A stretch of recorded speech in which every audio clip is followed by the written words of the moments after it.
Glad you made it back, everybody. The Pentagon pushed back on claims that the U.S. abandoned military service dogs in Kabul. In a letter to PETA, the U.S. military wrote that U.S. forces went to great lengths to assist Kabul's small animal rescue groups to facilitate evacuations for 150 stray dogs.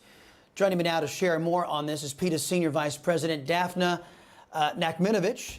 Ma'am, thank you for coming here to the Chris Salcedo Show. The founder of Kabul's small animal rescue group, Charlotte Maxwell Jones, is saying 50 of the dogs left behind were U.S. military contract dogs, not service dogs per se. Now, this conflicts with the military and the Pentagon statement. Bottom line here, are we able to discern, are these dogs American dogs or do they belong in Afghanistan? Can you tell us? Well, I can tell you that those 50 dogs were service dogs who are currently in her charge are definitely dogs who defended U.S. forces, defended U.S. soldiers. They're not owned by the U.S. government, but they served U.S. citizens, and they were left behind by our government. They are in the charge and custody of Charlotte Maxwell Jones, and she confirmed that they are currently her responsibility. But the fact of the matter is that while it might not have been a legal obligation for our government to evacuate them and 100 or so other dogs, it certainly was a moral obligation. And we were told earlier today that there was probably room on the C-17s that flew out on Monday, August 30th.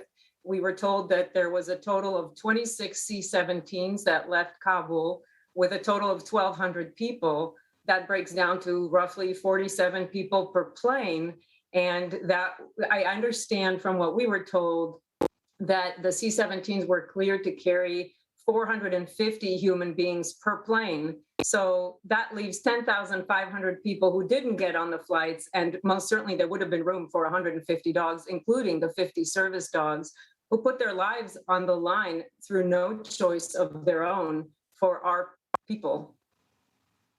Yeah, over the last week, my email's been blowing up. Many folks reaching out. They're heart sick, physically sick, some of them, over American citizens being left behind. But when they heard American dogs were being left behind, it was more insult to injury there. PETA's in communication with Kabul's animal rescue group right now. What is the next step for these dogs?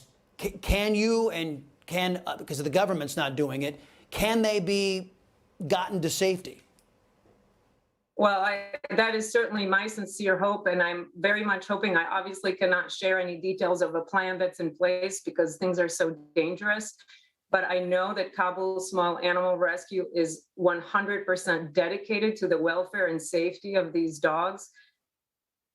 And I have to stay very positive that the people who care about them and the dogs will get out of there safely.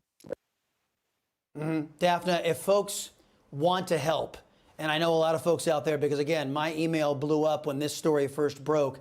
If they want to help, tell us where they can go to give you support, either volunteer or financial support. Where can they go? Well, at this time, I think the most important thing is not to believe everything you read online.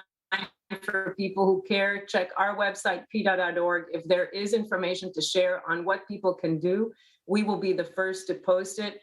We wish there was something people could do, but at the moment, I think the important thing is just getting these animals to safety and trying to do so safely. Daphna Nachminovitch, thank you very much for your time, and we appreciate you being here on the Salcedo Show. Hey, I'm Rob Finnerty. Thanks for watching. If you enjoyed this video, please join the conversation in the comments below. Don't forget to subscribe, too. Hit the bell icon to be alerted to breaking news. And remember, there's a whole lot more on Newsmax TV, America's fastest growing cable news network. Newsmax TV, where real news for real people.